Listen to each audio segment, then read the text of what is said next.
David, let's move on then to the mail here. And the headline is Christian nurse is to sue clinic over training course. It said the Bible was racist for mentioning darkness.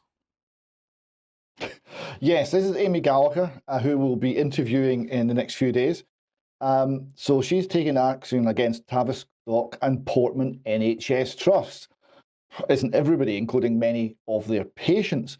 So she was forced to watch an online lecture saying that Christianity was part of the European oppression of black people. The Bible was racist because it mentioned lightness and darkness, and because Christianity is allegedly European, according to the Tavistock Clinic, and European is bad. She also claims she was asked to attend an online seminar called Whiteness, a Problem for Our Time, which claimed that all white people are racist. So this is what your NHS is busy teaching the people who will be treating you. The mail continues. She said the lecturer spoke negatively about Christianity, while no other religions were mentioned. When I questioned this, I was told the trust sees Christianity as responsible for racism because it's European. So the NHS Trust has taken an anti-Christian stance. Isn't that interesting? She said, that's when I started to feel as though I wasn't welcome on the course and I wasn't comfortable with these ideas. Ms. Gallagher, churchgoer, claims the lecturer was politically biased and had little or no reference to psychotherapy. Days later, she and other students were asked to attend a free public seminar online by Jungian psychoanalyst Helen Morgan called Whiteness, a Problem for Our Time, which concluded, amongst other things, that white people are unconsciously racist as a matter of course. This is also reported in the Express. You see here, Christian nurse to sue mental health clinic over a course that dubbed the Bible racist. And, well, here we see the course, the Tavistock Policy Seminar, Whiteness, a Problem for Our Time. It is really interesting. Why would an NHS Foundation Trust be pushing this, which is blatantly cultural Marxism? And why, we'll maybe come to this in detail later, why is it specifically Christianity they're going after? So it says, join us for a Tavistock policy seminar with Helen Morgan, examining white privilege and white fragility from a psychoanalytic perspective. So this is all cultural Marxist talking points. Spiked covered this and correctly expanded this into the bigger issue, the dangers of a woke NHS. They write, health service has no business indoctrinating its staff in critical race theory. They're calling out exactly what's going on here. He said, they write, cash is found for equality, diversity and inclusion officers who busy themselves compiling an A to Z of diversity to instruct staff on how white women can be actionable allies of people of colour. There are training courses on the history and principle of the Black Lives Matter movement, or by and large mansions, as I like to call them. And there's LGBT-themed tea and rainbow cake parties. And there's training on the importance of pronouns. All in this cash-strapped NHS, on your coin, more money being wasted. Spike continues, Paul Jenkins, Chief Executive of Tavistock and Portman NHS Foundation Trust, told Gallagher that the Trust has, quote, committed itself to the explicit ambition of becoming an anti-racist organisation. And for those who don't know what anti-racist means, it doesn't mean you're against racism, right? They define racism as discrimination based on race that decreases equity, everyone having the same outcome.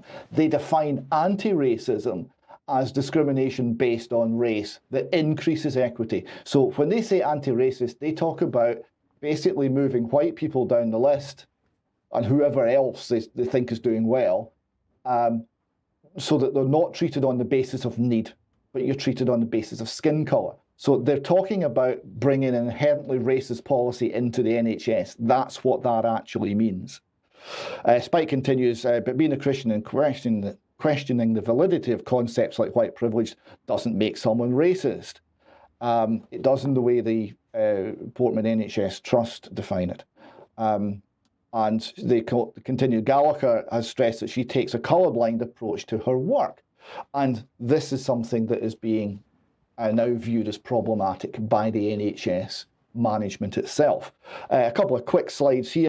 These seminars are online. If you want to go and see exactly what the Tavistock NHS Trust have been saying, you can see the Tavistock policy seminar, whiteness, a problem for our time.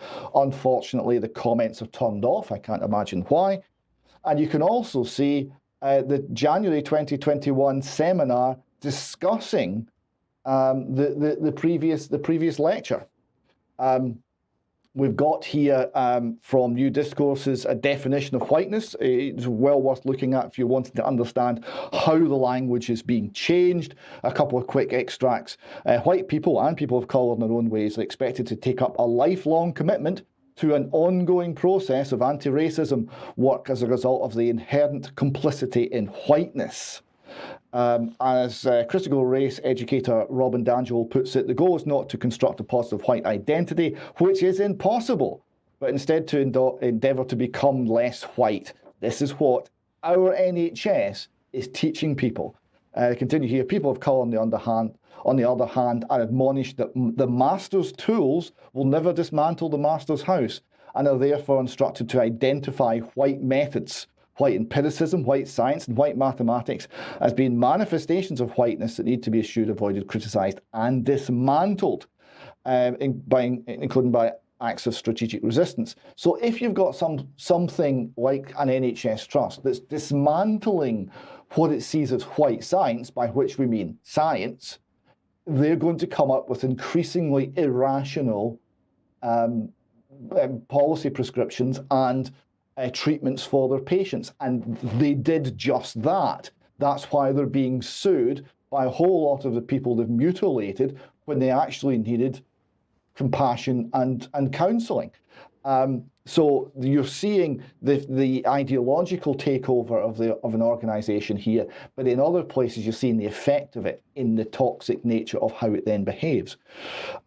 Quickly here, we just go to the Stand Up to Woke Tavistock discrimination crowdfunder. Already it's raised £99,500 out of £150,000 goal, so that's going very well. But if you can support that for that appeal by Amy Gallagher, please do. Yeah, and it is important to support these things because, of course, we have to fight through the system, and if the system is through the courts, it invariably costs money. Is it worth doing it? In my opinion, it is. So if you feel you can contribute to that cause, we hope you will.